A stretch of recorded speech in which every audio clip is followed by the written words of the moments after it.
గోవాలో full enjoy చేశారని. So అంత రివైండ్ అయిపోయి వాళ్ళకి లడ్డు గడికి ఫస్ట్ చెప్తారు కదా స్నేహం చేసి వచ్చినారని, అంత ఫ్రస్ట్రేషన్ వస్తుంది. ఏంట్రా ఎంజాయ్ ఏం లేదు. నవ్వించడానికి ఎంత ఏడుపడి వేసామో ఇప్పుడు మీకు అర్థమవుతుంది. అయ్యో కానీ లడ్డు ఎక్కడండి మిస్సింగ్ ఇక్కడ? Laddu most wanted actor. కాదు హారిక, మీరు కూడా అంటే ఇప్పుడంటే మీరు ప్రొడ్యూసర్ అయ్యారు అండ్ డెఫినెట్గా మీ ఫ్యామిలీ ఎప్పటి నుంచో మూవీస్లోనే ఉండడం జరిగింది, అంటే ప్రొడ్యూసర్గా your father and your brother. Me batch లో కూడా డీడీ లాంటి మీ ఫ్రెండ్స్ బ్యాచ్ లో కూడా ఇలాంటి డీడీ లాంటి మంచి గొప్ప వ్యక్తి ఉన్నారా అని అడుగుతాను. నా ఫ్రెండ్స్ ఉన్నారా లేకపోతే నా చుట్టూతో ఉన్నారా అనేది ఇంకో క్వశ్చన్ అండి. చుట్టూతో ఉన్న వాళ్ళు చుట్టూతో అంటే క్లాస్ లో ఉంటారు కదండి అలాంటి వాళ్ళు, కానీ నా ఫ్రెండ్సా కాదా అనేది ఇంకో question. No, that's not what I mean. Literally మీరు అదే చెప్పారు. సర్లేండి ప్రొడ్యూసర్ గారు ఏమన్నా కరెక్టే. క్రేజీ. బట్ ఫస్ట్ మీరు విన్నప్పుడు అంటే మ్యాడ్ 1, సో ఏ రోల్ ఎక్కువ కనెక్ట్ అయింది, ఏ క్యారెక్టర్ ఎక్కువ కనెక్ట్ అయింది?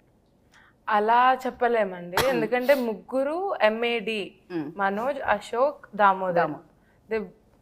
I mean all three of them are the pillars of the film. So అందరికి ఈక్వల్ ఇంపార్టెన్స్ ఇచ్చి ఆ రైటింగ్ అయినా అదే, ఆ కామెడీ అయినా అట్లుంది సిన్స్ డే 1. లడ్డూని చూస్తే అనిపించింది Laddu is another case altogether. Other case altogether. Ya, real life అంటున్నారా? Both. No comment Vishnu. Is a very serious guy, very sophisticated. నిజంగా మీరు నమ్మరు మా అందరికంటే చాలా రిజర్వ్డ్ ఉంటాయి. అవును, మైక్ పట్టుకున్నప్పుడు కూడా ఒక పెద్ద మనిషికి ఏదో సంథింగ్ హీస్ టెరబుల్. మైక్ పట్టుకుని చెప్పండి, ఆయన మైక్ ఎంత బ్యాడ్ అంటే పబ్లిక్ స్పీకింగ్ చాలా బ్యాడ్ ఆయన. మళ్ళీ మనలో మనం ఉన్నప్పుడు he's one of the most knowledgeable man.